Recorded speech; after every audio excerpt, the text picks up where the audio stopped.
Senator Ryder. Thank you, Mr. President, ladies and gentlemen of the Chamber. When I first walked through the doors of the state capitol in the fall of 1997 as a member of the General Assembly, I brought with me two things. Like many of us, I brought in my head the issues and concerns of the citizens whom I was directed to represent. But I also brought with me in my heart an ideal about public service, an ideal that says simply that public office, that representing the public, is a public trust that does not require perfection, but surely requires our best and most sincere efforts in the performance of our duties. Mr. President, much has been wrong about this state government in the last 6 years. And in my humble opinion, the chief executive of this state is clearly not solely responsible for what has been wrong. But Rod Blagojevich is the subject of these impeachment proceedings, and so we should focus our attention there. We've heard much from the governor. We heard a spellbinding performance today on the floor of the Senate.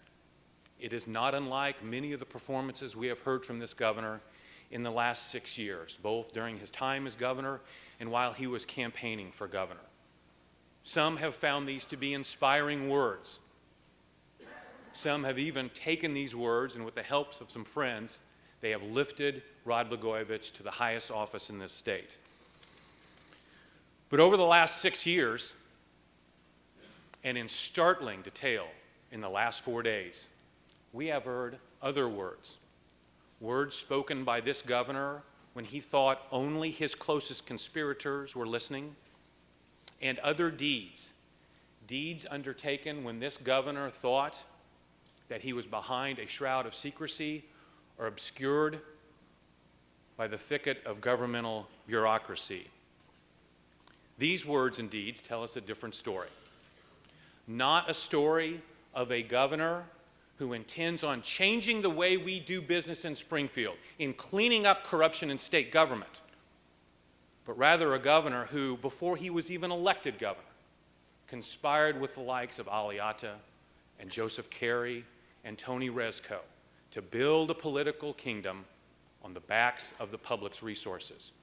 Not a governor who sincerely believes his words about the sanctity of law and the process, but a governor who repeatedly and intentionally and apparently without reservation violated state and federal law in the execution of his duties.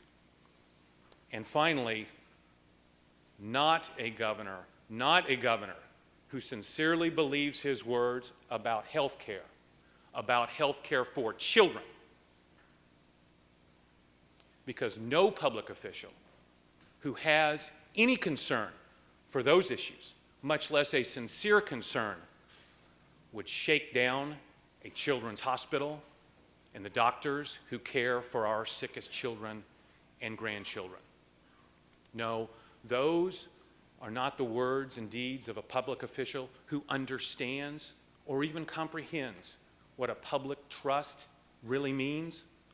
Those are the words and deeds of a devious, cynical, crass, and corrupt politician, and someone from whom the people of this state must be protected.